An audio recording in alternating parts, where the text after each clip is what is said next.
Magandang araw, mga kababayan. Sa video na ito, ating tatalakayin ang isang misteryo na patuloy na kinagigiliwan at pinag-aaralan ng mga siyentipiko, ang pagkawala ng mga dinosaur. Bakit nga ba naglaho ang mga dinosaur at ano ang mga teorya sa likod ng kanilang pagkalipol? Samahan niyo akong tuklasin ang kasaysayan ng mga nilalang na ito, ang mga posibleng dahilan ng kanilang pagkawala. Ang mga dinosaur ay namuhay sa ating planeta milyon-milyong taon na ang nakalipas, sa panahon na kilala bilang Mesozoic era, na binubuo ng tatlong panahon, Triassic, Jurassic, at Cretaceous. Sa loob ng mga panahong ito, ang mga dinosaur ay naging dominante sa lupa, at umunlad sa iba't ibang uri at laki, mula sa maliliit na Velociraptor, hanggang sa malalaking Brachiosaurus. Ang mga dinosaur ay biglaang naglaho mga 66 milyong taon na ang nakalipas sa pagtatapos ng Cretaceous period. Ang pagkalipol na ito ay kilala bilang Cretaceous-Paleogene, KPG, extinction event, na nagresulta rin sa pagkawala ng maraming iba pang uri ng hayop at halaman. Ang malaking katanungan ay, ano ang naging sanhi ng biglaang pagkalipol ng mga dinosaur? Isa, asteroid impact theory. Ang pinakatinatanggap na teorya ay ang asteroid impact theory. Ayon sa mga siyentipiko, isang malaking asteroid na may sukat na mga 0 kilometro ang tumama sa Yucatan Peninsula sa Mexico, na nagdulot ng isang malaking pagsabog at lumikha ng Chicxulub crater. Ang epekto ng pagsabog na ito ay nagpakawala ng napakaraming enerhiya, nagdulot ng sunog, tsunami, at isang global na pagbabago sa klima. Ang alikabok at mga debris na mula sa pagsabog ay tumakip sa kalangitan, na nagdulot ng matinding pagbagsak ng temperatura at pagkagambala sa photosynthesis, na naging dahilan ng pagkamatay ng mga halaman at hayop sa buong mundo. 2. Volcanic Activity Theory.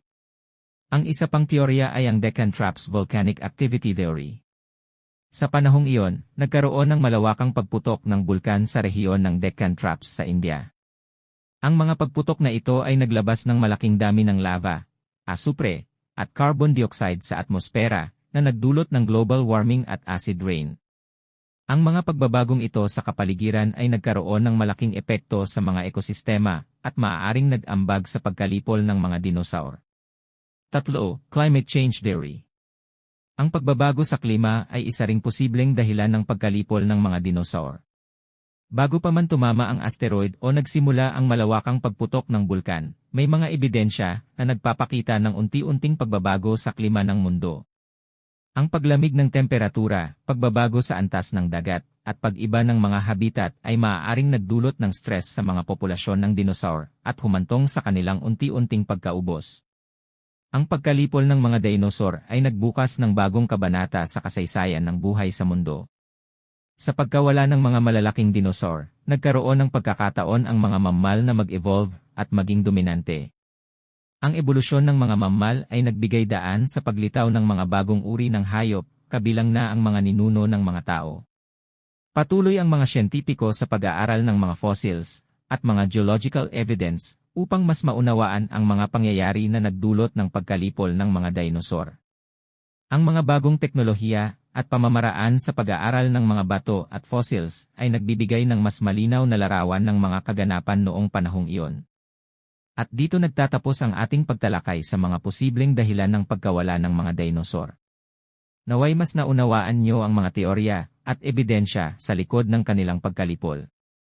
Huwag kalimutang mag-like, mag-subscribe, at i-share ang video na ito upang mas marami pang kababayan ang matuto at magising ang kamalayan sa ating kasaysayan at siyensya. Maraming salamat sa inyong panonood. Hanggang sa susunod, paalam!